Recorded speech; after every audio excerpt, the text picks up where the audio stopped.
Dobrý den, dámy a pánové, vítám vás u dalšího Pixel kanálu.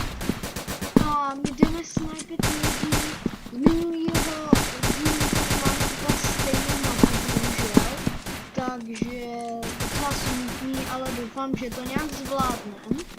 No a snad už budeme mít jako novou mapu, protože jestli budeme hrát na tu samou, tak já tady budu prohrávat. No vidíte to, já se ani netrefím. No to je fakt strašný. Dobrý no, pěkný. Tak jako tady bychom... Tam ta snipka je úplně nevhodná. Pardon za vulgární výrazy, ale jako... Pistolka je lepší. Ok, jdem si najít nějakou gunu, takhle to nechám. Jdem si najít nějakou pořádnou gunu, protože já jsem minule nevěděl, že mám tuhle snipku odemčenou, ale ona je úplně jako... Úplně... No, co se tady děje? Hej, ale... Kamu volí žáčí. Hej, vsaď se. On tady s pistolkou na stýl, vole. Tak počkej. O, já nemůžu hitnout, hej. Tak přísahám, kámo. Počít.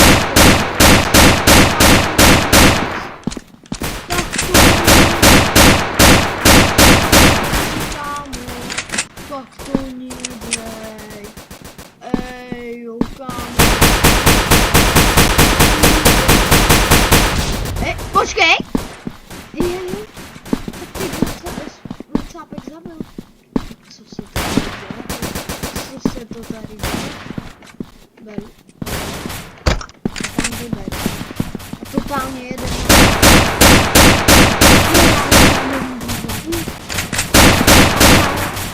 What? A on jede s pistolkou a zabije mě. Vitamíny v každém soustu, to se vyplatí. Od čtvrtka v Lidlu najdete bílé hrozny stolní. Hej. Kámo, ale viděli jste sami, že já jsem kámo do nich jel. Cápek úplně nic, v pohodě si tam stál.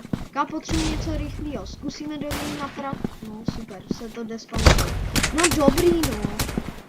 Počkej, já potřebuji něco rychlého, zkusíme do něj naprat totálně moc. Jestli mi to něco udělá, protože on jede s pistolkou, kámo.